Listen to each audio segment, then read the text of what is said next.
হাজী আমিনুর রশিদ ইয়াসিন, আমাদের কৃষি ও মৎস্য পানি সম্পদ মন্ত্রী, উপস্থিত জনাব সেলিম ভুঁইয়া এমপি এবং কুমিল্লা ও বরুড়ার নেতৃবৃন্দ, সামনে উপস্থিত আমার শ্রদ্ধা মা বোনেরা, সাংবাদিক ভাইয়েরা এবং আমার প্রিয় বরুড়াবাসী, আসসালামু আলাইকুম ওয়া রাহমাতুল্লাহি ওয়া বারাকাতুহু।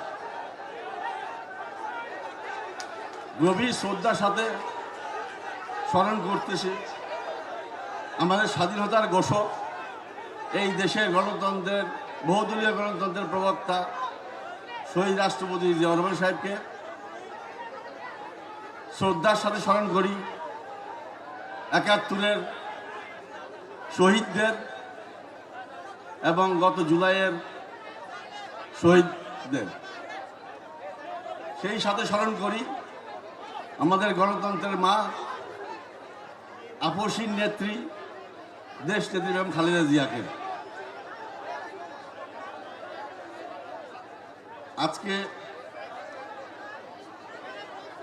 মঞ্চে উপস্থিত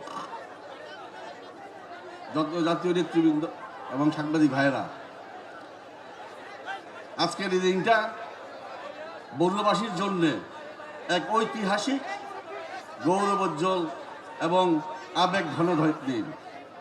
দীর্ঘ 25 বছর পর আমাদের প্রিয় নেতা মাননীয় প্রধানমন্ত্রী জনাব তারেক রহমানের শুভ আগমনে আজ বরুড়ার মাটি ধন্য হয়েছে।